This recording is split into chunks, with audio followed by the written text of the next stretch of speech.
What's up, Thrashers, and welcome back to the Thrash Maniac 99 YouTube channel.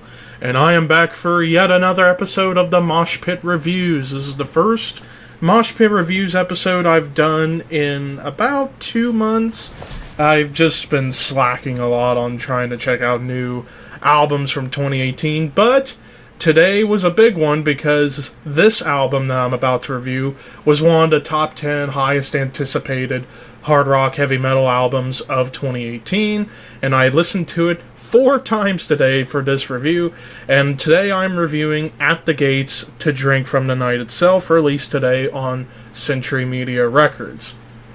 Now, the short, brief history of At the Gates, for those who have been living under a metal rock for about, I would say, about 30 years, At the Gates was a death metal band that started all the way back in 1990 out of Gothenburg, Sweden.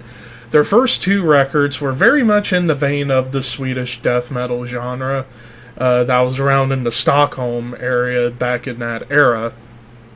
But then you get to their third release, Terminal Spirit Disease, from 94, and the band sort of takes a big, gigantic turn into what would become melodic death metal, and you saw and heard hints of it on this record. But then their magnum opus, Slaughter of the Soul, comes out in 95, and it's one of the all-time classic extreme metal records. But then after that album came out, a year later, the band completely broke up, until getting back together for reunion shows during the mid to late 2000s. And the reunion shows were going so well to the point that in 2014, they put out a new album called At War with Reality, which I did a review of back in 2014.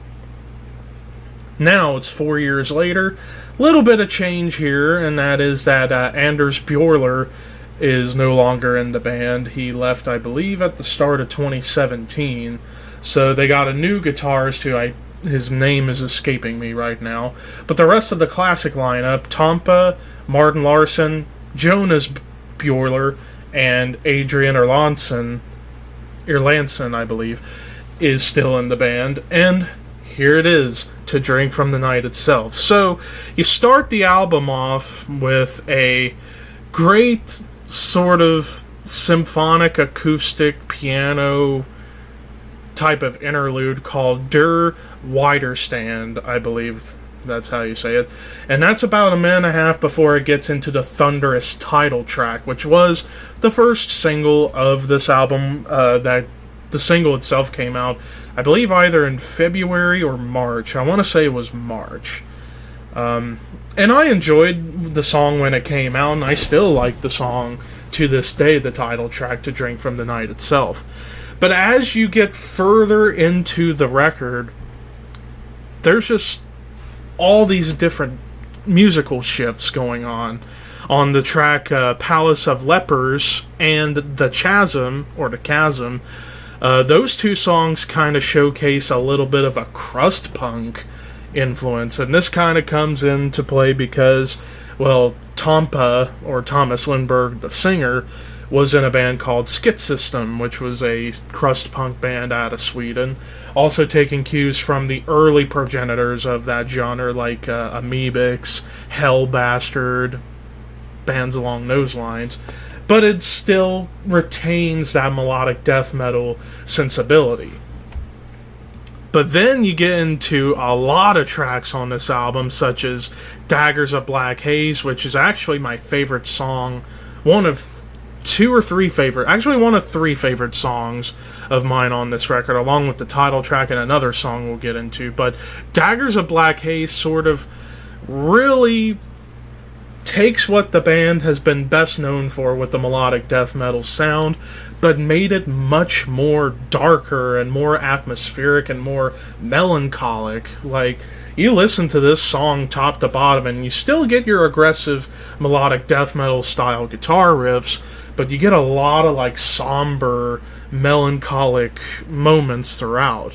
And that's also a theme throughout a lot of this record. It is very, very dark, foreboding, and melancholic. Melancholic is the best way I could describe a lot of the material on this record. But as you keep going through the record, you get a couple of really aggressive tunes, songs such as A Labyrinth of Tombs, Colors of the Beast, and In Death They Shall Burn. Still keep retaining that aggression of like the thrash metal genre that At the Gates took a lot of cues from back in their early melodic death metal days on Terminal Spirit Disease, and especially on Slaughter the Soul, taking cues from bands like Slayer, Metallica, Sepultura.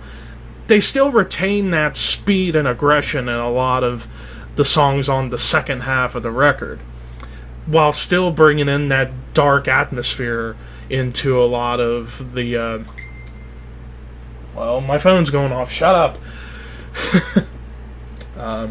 Nonetheless, though, then as you get to the closing track, which was actually the longest song on the album with Daggers of Black Haze at 4 minutes 42 seconds, the song The Mirror Black, arguably the slowest song on the album and arguably the most dark and most atmospheric and most melancholic song on the record, while Tampa's still unleashing his great mellow death vocal style that has a bit of a punk flavor to it nowadays, whereas back in the mid-90s it had almost a black metal flavor to it. Now, Tampa's voice, because it's aged, he kind of has a little more of a punk kind of oomph to his vocal style now.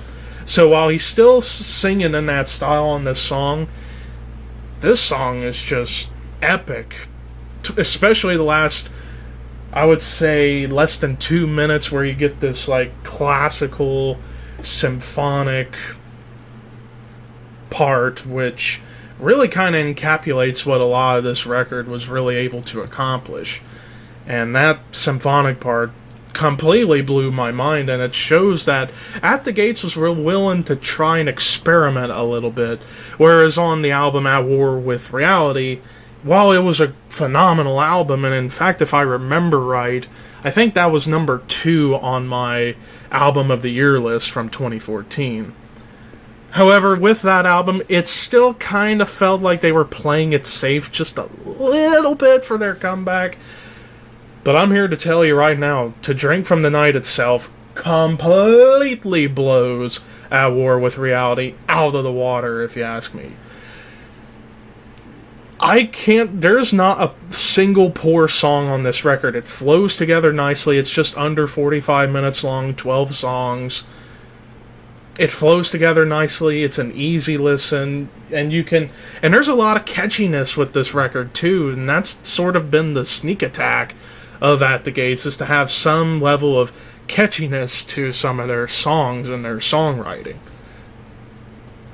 So I can't really find a major complaint about this album. The only complaint I could really have about this album is the fact that the drum production was a little bit off. The snare sound wasn't terrible, but it could have been a little better, and I thought the kick drums were a little bit lower in the mix. I thought perhaps it should have been up just a click. But nonetheless, it's still also, the production has a bit of a raw quality to it, which is really cool. Now, raw production is good as long as it doesn't sound utterly garbage, like the new Morbid Angel album that came out last year. Good lord, that album sounded awful. And I'm meaning that in terms of production. While this was a more raw production sound, it still has a well-produced quality to it.